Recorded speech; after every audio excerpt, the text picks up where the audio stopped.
Sa panahong ito ng pag-asa at pasasalamat, naway maging mas makulay ang inyong mga tahanan at mas masaya ang pagsasama ng bawat pamilya. Patuloy tayong magtutulungan, magbigayan, at maging liwanag sa isa't isa. Yan ang pinagmamalaki ko sa ating lungsod, ang puso ng Muntinlupaeño. Mula sa akin, sa aking pamilya at sa buong pamahalang lungsod, maligayang Pasko at masaganang bagong taon.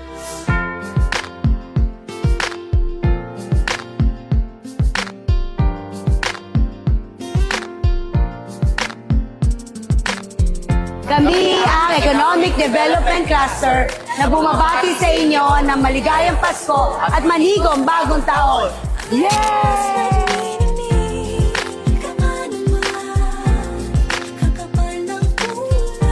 Kami ang Institutional Cluster na bumabati sa inyo ng maligayang Pasko at masaganang bagong taon. Yay!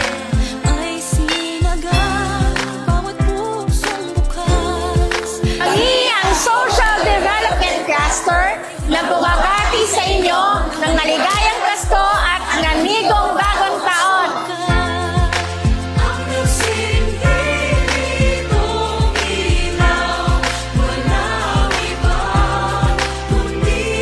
Mula sa Infrastructure Cluster, Merry Christmas and a Happy New Year, Muntinlupaeños!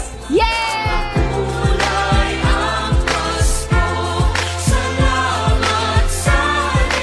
Mula sa Environmental Cluster, Merry Christmas and a Happy New Year, Muntinlupaeño! Yay!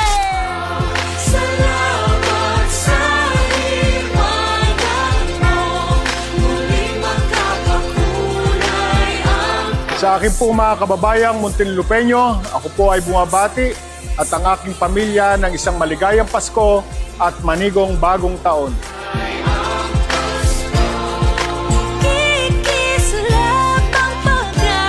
Ako po si Vice Mayor Fanny Teves, kasama po ang aking buong pamilya at ang aking pong staff ay bumabati po sa bawat pamilyang Muntinlupaeño ng isang maligayang Pasko at masaganang bagong taon.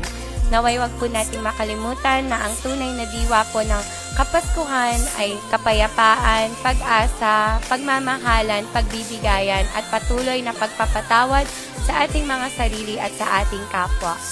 May God bless you and your family this coming year 2026.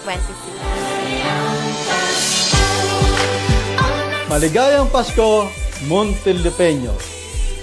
Ipagdiwang natin ang Pasko ng may pasasalamat, pagkakaisa at malasakit sa kapwa, lalo na para sa kabataan at pamilyang ating pinaglilingkuran. Mula sa aking pamilya, tungo sa inyo, maligayang Pasko at manigong bagong taon.